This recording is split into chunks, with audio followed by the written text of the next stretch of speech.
Assalomu alaykum qadrli obunachilar. Navbatdagi mobilimiz bolalar uchun bilinchi.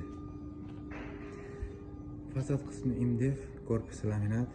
Mana bu yerda 3 ta tortmasi bor. Pastida 3 ta tortmachasi bor. Mana bu yerda arg'imchog'i yosh bolalar uchun.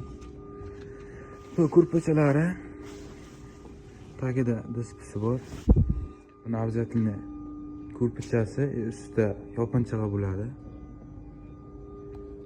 Fasad qismi MDF, korpusi laminat bo'lgan.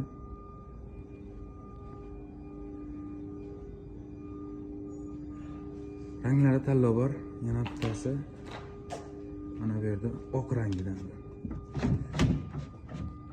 Buni ham oldida 3 ta tortmasi pastida. Mana bu zakaz uchun ichicha qilingan. Tepada bitta tortmachasi bor.